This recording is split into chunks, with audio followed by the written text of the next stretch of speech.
बंडलों का अंबार लगा हुआ है, अलमारियां और तिजोरियां नोटों से भरी हुई हैं। और ये आज की ही तस्वीर है बॉस, देखिए वो नोट ऐसे सटा सटा के रखा है कि नोट को सांस लेने में दिक्कत हो रही होगी। वो आपस में कह रहे हैं कि थोड़ा जगह दे भाई, मेरे पास जगह नहीं है। दूसरा कह रहा मेरे पास कहां जगह है, उधर देख 200 का नोट है। वो कह रहा इधर देख पीछे 500 का नोट पड़ा है, मैं कहां जाऊंगी। नोट परेशान है भाई, उनको जगह नहीं मिल रही। और ये तस्वीरें ओडिशा से आई हैं, जहां हजारों की सैलरी वाले सरकारी कर्मचारी के घर पर विजिलेंस की टीम ने छापा मारा तो नोटों के इतने बंडल मिले कि उनकी आंखें फटी की फटी रह गई। भाई नोटों से बिस्तर भर गया था। 1.5 करोड़ रुपए तो रेड के वक्त ही फ्लैट में मिल गए। इसके अलावा सोने की ईंटें मिली हैं, सोने के सिक्के मिले, इतना कुछ मिला कि भाई सब हैरान रह गए। हैरान इसलिए क्योंकि जिस सरकारी कर्मचारी के पास से इतने नोट, इतना सोना मिला, उसकी सैलरी 1 लाख रुपया भी नहीं है भाई। वो कोई बड़ा सरकारी बाबू भी नहीं है भाई। मुश्किल से 70 से 80 हजार रुपए की सैलरी होगी महीने की। घर ऐसा कि कोई देखकर नहीं कह सकता कि अंदर इतने करोड़ों रुपए होंगे। आप घर देखिए, ठीक से पोचाड़ा भी नहीं कराया है, पेंट नहीं कराया ढंग से, गुलाबी गुलाबी रंग दिया। लोग कह रहे हैं अंदर गुलाबी नोट होंगे, ये किसी को पता ही नहीं था।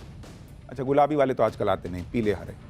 जिसके घर से काले धन का खजाना मिला वो कौन सी नौकरी करता था, उसकी पूरी कहानी आज आपको बताऊंगा। और ऐसे ही दूसरे काले धन के कुबेरों के कारनामे बताऊंगा, जिसे देखकर माथा चकरा जाएगा। लेकिन जो मिला है ना बॉस, एक ट्रेलर देखिए जरा पहले। ओडिशा में एंटी करप्शन ड्राइव के तहत स्टेट विजिलेंस विभाग की टीम ने कोरापुट में जब एक फ्लैट पर रेड डाली तो उनकी आंखें फटी की फटी रही। देखिए कैसे एक के ऊपर एक नोटों की गड्डियां रखी हुई हैं। नोटों की गड्डियों का अंबार लगा पड़ा है, जिनमें पुराने नोटों की भी गड्डियां हैं और नए करारे नोटों की भी गड्डियां हैं। कई गड्डियों पर तो बैंक की स्टैंप तक लगी हुई है भाई। 500-500 के नोटों के साथ 100-100 और 200-200 के नोटों की भी गड्डियां मिली। और अभी तो रुकिए, अभी तो आपको सिर्फ कैश दिखाया है, गोल्ड और ज्वेलरी देखेंगे तो और हैरान रह जाएंगे। विजिलेंस टीम को रेड के दौरान सोने के बिस्किट मिले, वो देखिए उधर, जैसे फिल्म में नहीं आता था वो सोने के बिस्किट लेके। 10-10 ग्राम के सोने के सिक्के मिले, सोने के कंगन भी मिले। ये देखकर आज आपको सोना नहीं आएगा ढंग से, मतलब नींद नहीं आएगी ढंग से, सो नहीं पाइएगा। लेकिन इतना सोना दिख रहे हैं हमें, वहां बैग में भर के। यहां आदमी देखिए, अधिकारी जिधर खोल रहा है उधर नोट लेके आ रहा है।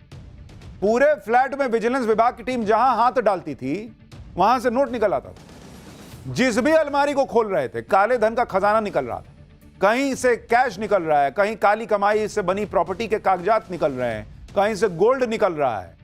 भाई अलबला गए वो लोग कि कहां छापा मार दिए। इतना तो हम भी नहीं सोचे थे छापा मारने के बाद। काली कमाई का खजाना मिलने की झड़ी लग गई। विजिलेंस विभाग की टीम को फ्लैट में एक तिजोरी मिली और जैसे ही तिजोरी खुली, विजिलेंस विभाग की टीम के होश उड़े। पूरी तिजोरी नोटों की गड्डियों से ठसाठस भरी हुई थी। नोटों की गड्डियों को एकदम करीने से सजा के रखा था, क्योंकि इतनी है जरा आप फैलाइएगा तो जगह ही नहीं बचेगी, तो एकदम सटा सटा के रखा हुआ है। अभी तो और देखते जाइए, नीचे वाले में भी तिजोरी के अंदर एक और तिजोरी मिली। उसे जब खोला गया तो उसमें भी कैश भरा पड़ा था। ये देखिए, तिजोरी के अंदर तिजोरी है, ड्रॉर टाइप का। भाई तिजोरी भी सोच रही है कि एकदम इतना ओवरलोडेड हो गई हूं मैं कब खाली होंगी। उसने सांस ली होगी विजिलेंस के लोगों को देख के, या अब थोड़ा इसमें से कुछ माल निकलेगा। अब अगर आप सोच रहे हैं कि जरूर किसी बड़े ज्वेलर या बड़े बिजनेसमैन के ठिकाने पर रेड मारी गई होगी तभी इतना काला धन मिला है, तो आप गलत सोच रहे हैं। भाई को देखिए, इसके घर से मिला है भाई। ये उस घर का सफाई कर्मचारी नहीं बैठा है, यही इसी का घर है, इसी का पैसा है। ये काला धन किसका है, उसका हुलिया आप देखिए। ये पलंग पे जो भाई बैठे हैं, बाल उड़ गया, कमीज देखिए बॉस, पैंट देखिए। आदमी सोचता है कि इतना पैसा रखा है, कुछ ढंग का तो कपड़ा उपड़ा पहना होगा। करोड़ों रुपए का काले धन का मालिक है ये। आप एक और तस्वीर देखिए बॉस, जिसमें करोड़ों के काले धन का मालिक कुर्सी पे बैठा है और पीछे दीवार पर सीलन लगी हुई है। बताइए बॉस, इतना पैसा चाप के बैठा है, सीलन नहीं हटवा सकता है। लेकिन सीलन हटवाएगा तो बाहर लोगों को शक होगा कि इतना कैसे कर रहा है भाई, ये तो कम कमाने वाला आदमी है।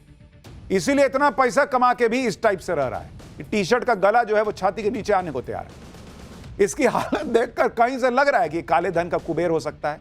लग रहा है कि बाप रे बाप, कहीं कोई छोटी मोटी नौकरी करता हो। वैसे बात सही भी है, ये नौकरी ही करता है और सरकारी नौकरी करता है।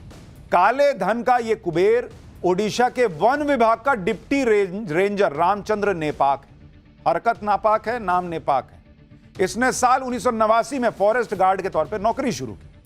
आरोपी रामचंद्र नेपाक अभी ओडिशा में कोरापुर के जयपुर फॉरेस्ट रेंज में तैनात है। विजिलेंस विभाग के मुताबिक इसकी मंथली नेट सैलरी 69,680 रुपया है बॉस। मतलब पूरा 70,000 रुपया भी नहीं है इसकी सैलरी। वन विभाग में डिप्टी रेंजर है भाई, जिसके घर में नोट बरस रहे हो, नोटों का फल देने वाला जो है वो पेड़ लगा हो, वो जंगल में रह के क्या ही कर रहा होगा। अब इतनी कम सैलरी वाले एक डिप्टी फॉरेस्ट रेंजर के पास इतनी अकूत धन संपत्ति मिली है तो जाहिर है एक नंबर की कमाई तो होगी नहीं। डिप्टी रेंजर रामचंद्र नेपाक पर आय से अधिक संपत्ति रखने का आरोप है, जिस पर विजिलेंस विभाग की काफी वक्त से नजर थी और पुख्ता जानकारी मिलने के बाद उसके कई ठिकानों पर रेड डाली गई, जिसमें अब तक करीब 1 करोड़ 4 लाख रुपए से ज्यादा कैश मिला है। गोल्ड के 4 बिस्किट, 10-10 ग्राम के सोने के 16 सिक्के, गोल्ड और डायमंड की ज्वेलरी मिली है। 3 फ्लैट के कागजात मिल चुके हैं। वो 3 फ्लैट के कागजात। यहां लोग एक घर नहीं खरीद पाते, वन विभाग में डिप्टी रेंजर 3 फ्लैट, इतना कैश, सोना। आरोपी रामचंद्र जिस 2 BHK फ्लैट में रहते हैं उसकी काली कमाई का खजाना वहीं से मिला। इस फ्लैट को बाहर से देखने पर अंदाजा लगा पाना भी मुश्किल है कि इस फ्लैट के अंदर करोड़ों रुपए का काला धन रखा हुआ मिलेगा। देख रहे हैं आप, अब मेन गेट जो फ्लैट वाला था वो दिखाइए जरा, एकदम छोटा सा है, कोई सोच ही नहीं सकता कि अंदर इस तरह का जो है इतना इतना नोट मिलेगा। विजिलेंस विभाग ने काले धन का कुबेर बने डिप्टी फॉरेस्ट रेंजर को गिरफ्तार कर लिया है, लेकिन ये इकलौता नहीं है जिसके पास से करोड़ों का काला धन बरामद हुआ है। क्योंकि आप देखिए कि अभी 30 मई को ही ओडिशा की राजधानी भुवनेश्वर में राज्य सरकार के चीफ इंजीनियर बैकुंठनाथ सारंगी के घर से 2.5 करोड़ रुपए से ज्यादा का कैश मिला था, जिसे गिनने के लिए मशीन मंगवानी पड़ी थी भाई। और विजिलेंस विभाग की टीम ने घंटों तक जमीन पर बैठ के नोटों को गिना, उनके हाथ थक गए। और बगल वाला कहता कि थोड़ा मेरा हाथ दबाओ यार, फिर दूसरे का दबा, फिर कहा कि एक काम करो मशीन मंगा लो, इतना अपने हाथ से नहीं। चीफ इंजीनियर बैकुंठनाथ ने घबराकर कैश के बंडलों को अपने फ्लैट की खिड़की से बाहर फेंक दिया। आस पड़ोस के लोग भी कहे होंगे कि पहले फेंके होते भाई तो हमको मिलता, हमको भी कुछ फायदा होता। तो विजिलेंस वाले सब उठा के ले गए, लेकिन विजिलेंस वाले भी वहीं फ्लैट के नीचे खड़े थे, उनको पता था ही फेंकेगा पीछे, अभी रुको पकड़ते हैं। उन्होंने वीडियो भी बना लिया, कैश भी उठा लिया। इंजीनियर ने जो कैश नीचे फेंका था उसे भी विजिलेंस की टीम ने रिकवर कर लिया। ये वही 500-500 के नोटों के बंडल हैं जो इंजीनियर ने खिड़की से नीचे फेंके थे। खिड़की से फेंके गए नोट नीचे एक टीन शेड पर गिरे थे, जिसे अधिकारियों ने बरामद कर लिया। आरोप यह है कि सब करप्शन का पैसा है, जिसमें सरकारी सिस्टम में ऊपर से नीचे तक सबकी जेबें भरी गई। अभी जून में ही ओडिशा में ही एक सब कलेक्टर को 10 लाख रुपए रिश्वत लेते रंगे हाथ गिरफ्तार किया गया। IAS अधिकारी धीमान चकमा के घर पर रेड डाली गई तो वहां कितना कैश मिला, आप तस्वीरें देखिए। जब नोटों की गड्डियों को एक के ऊपर एक रखा गया तो पूरा डबल बेड भर गया।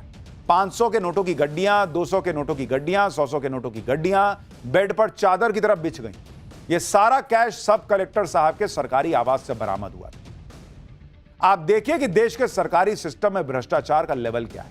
पिछले साल दिसंबर में मध्य प्रदेश के परिवहन विभाग के एक पूर्व कांस्टेबल सौरभ शर्मा के पास से 100 करोड़ रुपए का काला धन पकड़ा गया, जिसमें 10 लाख रुपए कैश मिला था। साथ में आरोपी की कार से 52 किलो सोने के बिस्किट मिले थे। इतना ही नहीं, मध्य प्रदेश के आरोपी के ठिकाने से 2 क्विंटल यानी 200 किलो चांदी की ईंटें मिली थी। 200 किलो चांदी की ईंटें बॉस, सुन रहे हैं आप, क्या ही चल रहा है। और उसने अपने दफ्तर की जमीन के नीचे इनको गाड़ के रखा हुआ, जिन्हें खोद के निकाल लिया। मध्य प्रदेश में तो एक मंत्री के निजी सचिव के नौकर के घर से काले धन का खजाना बरामद हो चुका है। यह वीडियो आप देखिए, नोटों का ढेर लगा हुआ है, पूरे कमरे में नोट भरे पड़े हैं। ये नोट झारखंड के ग्रामीण विकास मंत्री आलमगीर आलम के PS के नौकर के घर से मिले थे। जब मई 2024 में यहां रेड मारी गई तो खुद ED के अफसर इतने नोट देखकर हैरान रह गए। 3 साल पहले झारखंड के कांग्रेस सांसद के घर से भी बड़ी संख्या में कैश मिला था। ये तस्वीरें झारखंड में कांग्रेस सांसद धीरज साहू के घर से जब कैश मिलने की तस्वीरें आई थी तो हर कोई देखकर हैरान रह गया कि भाई अलमारी में कैसे ठूस ठूस के नोट भरा हुआ है।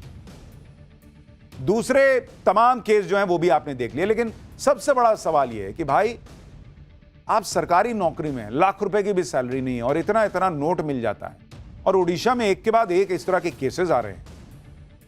आम आदमी जो मेहनत से कमाता है वो देख के हैरान है कि क्या ही हो रहा है। पाठशाला में अब अगली क्लास, इसमें भी आपको बताता हूं जो हो रहा है वो हैरान ही करेगा, क्योंकि पीएम मोदी का तगड़ा एक्शन शुरू हो गया है। पाकिस्तान के हिंदुओं को अब यहां बसा रहे हैं और देश से अवैध घुसपैठियों को गजब भगा रहे हैं।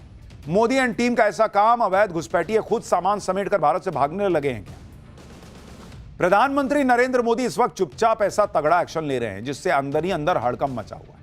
एक तरफ तो अवैध घुसपैठियों को चुन चुनकर गजब तरीके से भगाया जा रहा है, दूसरी तरफ पाकिस्तान और बांग्लादेश में अत्याचारों से प्रताड़ित होकर जो हिंदू भाई आए उन्हें भारत में बसाया जा रहा है। और इसके लिए यूपी से लेकर गुजरात तक और असम से लेकर गुरुग्राम तक जबरदस्त एक्शन हो रहा है। एक तरफ ऑपरेशन सिंदूर के बाद से 2000 से ज्यादा अवैध बांग्लादेशी और रोहिंग्या घुसपैठियों को डिपोर्ट किया जा चुका है। दूसरी तरफ सीए यानी नागरिकता संशोधन एक्ट के तहत हजारों शरणार्थियों को भारत की नागरिकता दी जा चुकी है। और यूपी में 2000 से ज्यादा हिंदू शरणार्थियों को जमीन पर मालिकाना हक देने का प्लान बन चुका है। आज पाठशाला में अवैध घुसपैठियों को देश से भगाने और वैध हिंदू शरणार्थियों को देश में बसाने की पूरी डिटेल आपको बताऊंगा, लेकिन पहले एक झलक देखिए।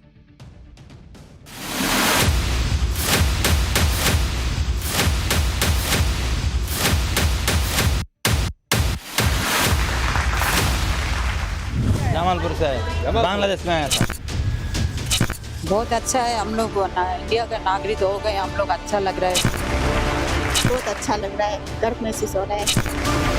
जो घुसपैठ करके आया है, न्याय संबद्ध कार्रवाई होती रहेगी।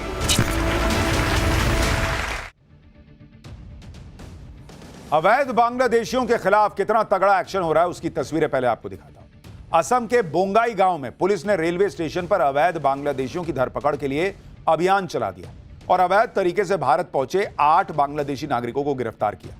पुलिस के अभियान से रेलवे स्टेशन में अफरा तफरी मच गई और पकड़े जाने के डर से कई संदिग्ध सामान लेकर रेलवे स्टेशन से बाहर की तरफ निकलते दिखाई दिए। पुलिस की गिरफ्त में आए एक घुसपैठिए ने खुद बताया कि वो कैसे बांग्लादेश के जमालपुर से भारत पहुंचा है। सुनिए आप।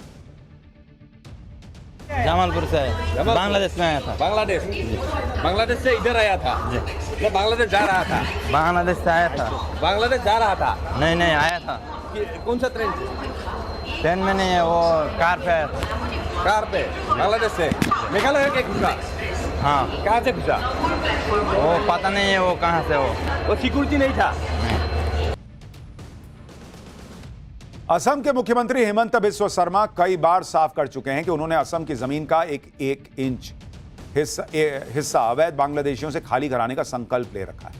उन्होंने असम में बढ़ती घुसपैठ को राज्य की डेमोग्राफी में आए बदलाव की बड़ी वजह बताया और असम में अवैध बांग्लादेशी घुसपैठियों के खिलाफ हेमंता सरकार के ताबड़तोड़ एक्शन का असर भी दिख रहा है। सोशल मीडिया पर असम की एक तस्वीर वायरल हो रही है जिसमें सामान से लदे ट्रकों की 2 किलोमीटर से ज्यादा लंबी लाइन दिखती है। दावा यह किया जा रहा है इस वायरल वीडियो को लेकर कि यह अवैध बांग्लादेशियों का सामान है जो हेमंता सरकार के एक्शन से घबराकर खुद ही भाग रहे हैं। असम ही नहीं, देश के दूसरे राज्यों में भी अवैध बांग्लादेशी और रोहिंग्याओं के खिलाफ अभियान चलाया जा रहा है। अब तस्वीरें दिल्ली के पास हरियाणा के गुरुग्राम की हैं, जहां 15 अगस्त से पहले सुरक्षा को देखते हुए संदिग्ध बांग्लादेशियों की पहचान के लिए स्पेशल ड्राइव चलाई जा रही है। इस दौरान पहचान के फर्जी दस्तावेज मिलने पर संदिग्धों को जांच पूरी होने तक डिटेंशन सेंटर भेजा जा रहा है, जिसके लिए गुरुग्राम में 4 डिटेंशन सेंटर बनाए गए। गुरुग्राम पुलिस के मुताबिक स्पेशल ड्राइव में अब तक 400 से ज्यादा संदिग्धों की जांच की जा चुकी है और 8 अवैध बांग्लादेशियों की पहचान हो भी गई है, जिन्हें डिपोर्ट करने की तैयारी शुरू हो गई है। हरियाणा के सीएम नायब सिंह सैनी ने साफ कर दिया है कि जो लोग अवैध तरीके से घुसपैठ करके आए हैं उन्हें वापस अपने देश जाना पड़ेगा। हरियाणा के सीएम को एक बार सुनिए, फिर आपको गुरुग्राम में चल रही स्पेशल ड्राइव पर बंगाल की सीएम ममता बनर्जी ने क्या कह दिया है वो दिखाता हूं।